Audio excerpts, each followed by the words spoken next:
Hey guys, long time no talk. Anyways, Scott with S&C Livestock, and we're doing what we love to do, working on our tractor. Anyways, ever since I think January, we had an issue intermittent with starting. We replaced batteries in January, as you can see. We had an issue with this cable, which we rectified. We had an issue with the mice eating wires that they're not supposed to eat. Well, it was still once in a while having an issue starting. And I've narrowed it down to my 24 to 12 converter here, or solenoid. This one right here, that pole there. So if it wouldn't start, I could wiggle the nut, even though it was torqued down as far as it should, without breaking it. I could still wiggle it some, and it would make contact on the inside, and she'd fire over. Anyway, so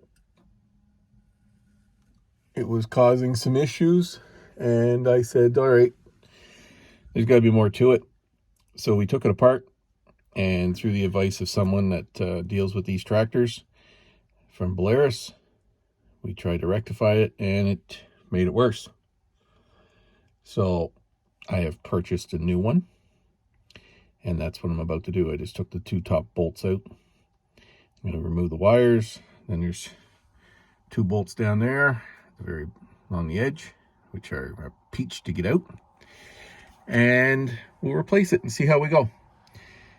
The only thing that's been worked on it is this, and the only thing that was seemed to be causing the issue from not starting is this. So I'll bring you back here in a little bit. I need two hands to get the rest of this crap out, and then we'll go from there. Talk to you soon.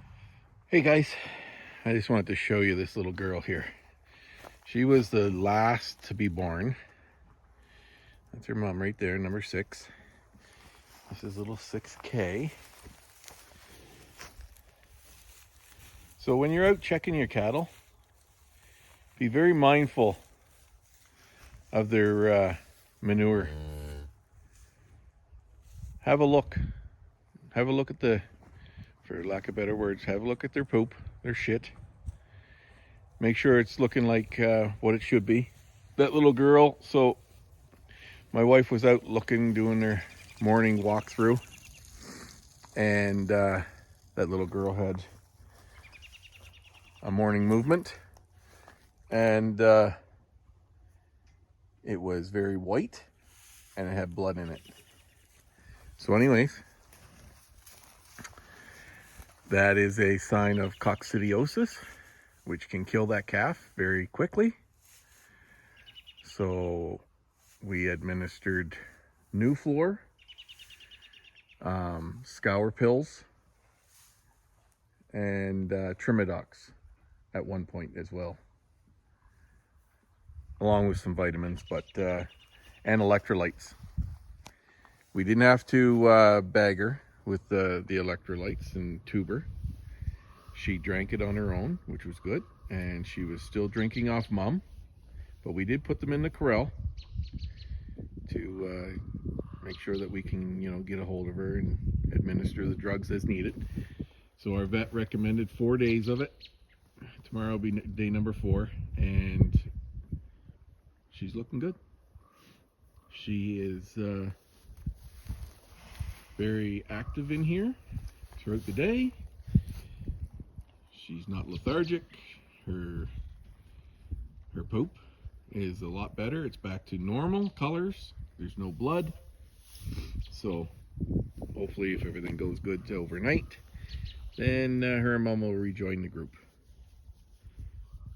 And yeah, but like I say, you gotta be very mindful. It's not just walk through and make sure everyone's still, doing a head count and things like that.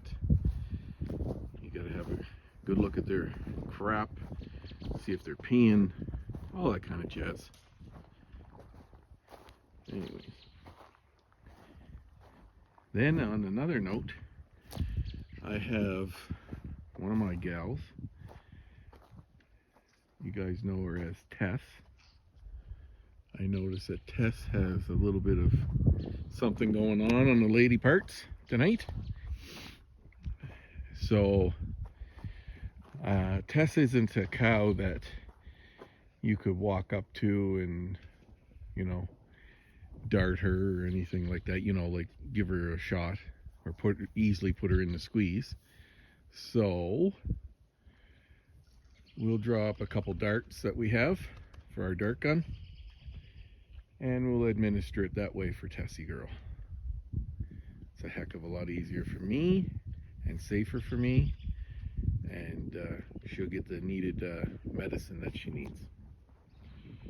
So anyways, the other thing going on there, literally had to use the tractor the other day because we've gone from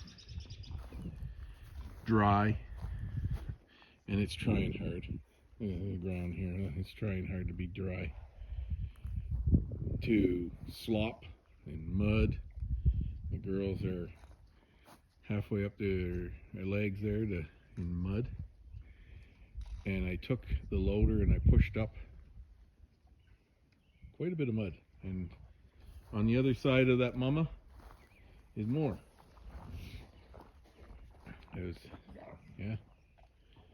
Took quite a bit out of here. Anyways, there's Moon, the holdout. Yes, Moon, talking to you. Her and number two, mama number two, are still holding out on the babies.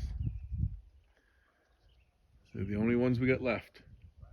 And once they've calved, and it may happen sooner than that, because we've got one showing in the forecast, one pile of rain coming our way, like upwards of like 40 millimeters over a few days.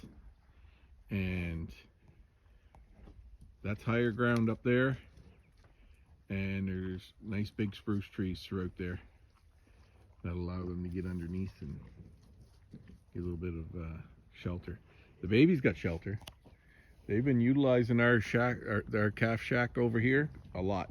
At night when I come out, or when my wife's out at 3:30, 2 o'clock, there's always at least half the calves are in there. The rest will stay up on the bed pack with their mums. But other than that, it's been pretty quiet. Like I say, no calves being born. It's been a while. There's Miss Pretty. Look at her in all of her glory. Just so you know, a cow has 4 quarters. Their udder has 4 quarters. She only has 3. Pretty had an accident on ice a couple years ago, and she lost an udder, one quarter of her udder. And speaking of Tess, nope, that's Mama 1. Sorry, she's just as big. That's the girls. These are 2 of our OGs, our original ones that we purchased. And yeah. Anyways, folks, I'll give you more of an update on the tractor tomorrow. But she's getting close. Getting real close to me dousing it in gas and lighting that bitch on fire. I went and bought a new part today, a new solenoid for the 24-12. And yeah, we're still a no-go. So, getting a little tired of having to work on that thing all the time. I got other things I'd rather work on. Anyways, folks, I'll bring you back a little later on. Talk to you soon. You can pour this in. Hey guys.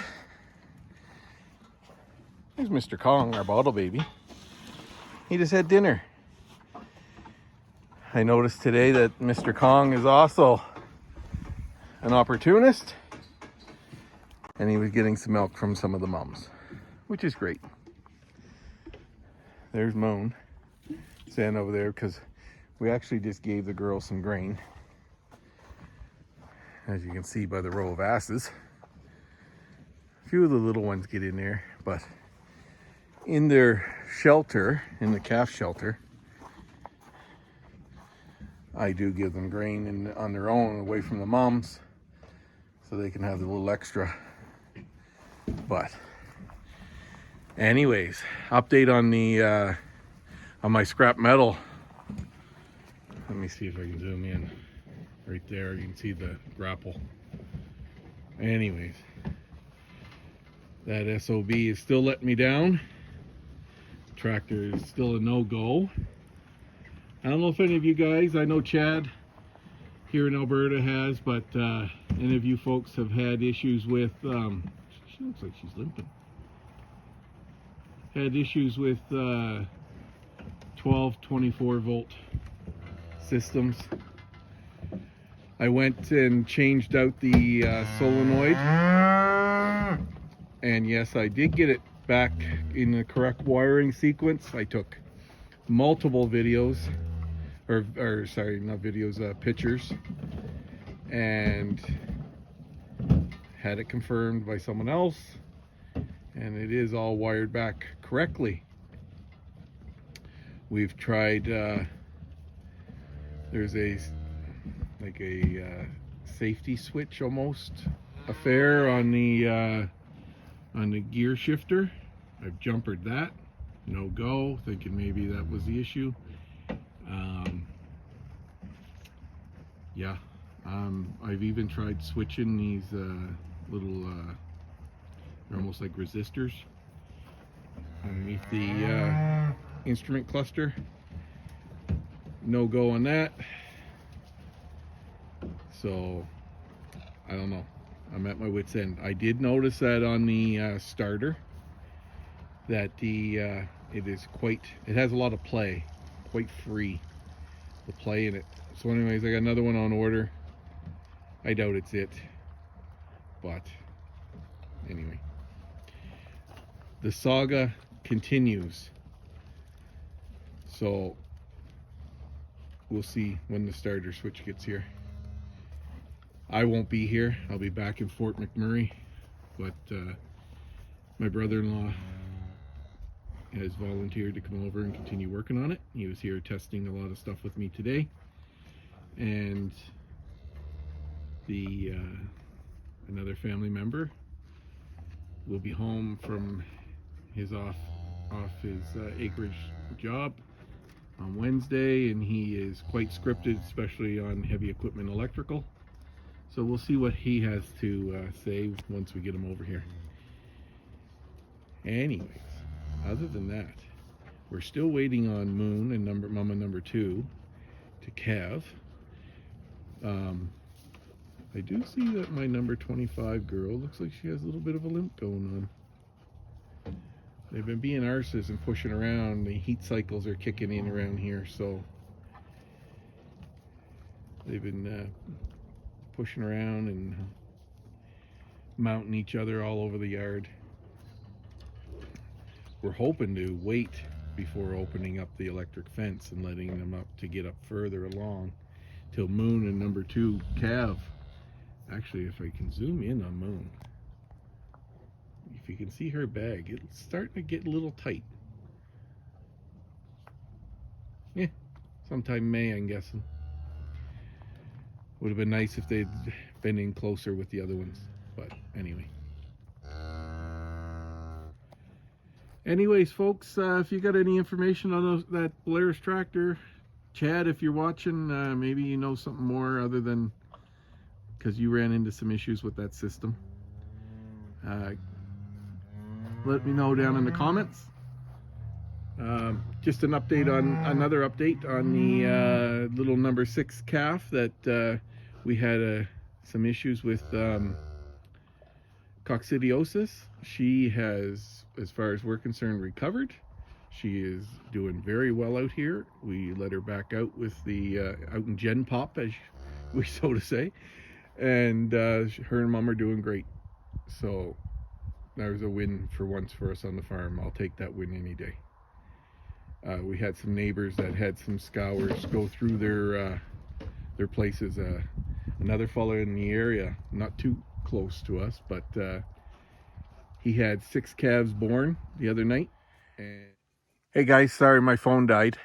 As I was saying, we had a neighbor lose 6 calves in 24 hours. They were just newly born, just scours. Hopefully we don't get into any of that predicament. Anyways, leave us a comment below. We love to hear from everyone who's watching or following our channel. Give us a thumbs up, share with your friends, subscribe, and we'll talk to you all later from S&C Livestock here in Clearwater County, Alberta. Take care, folks.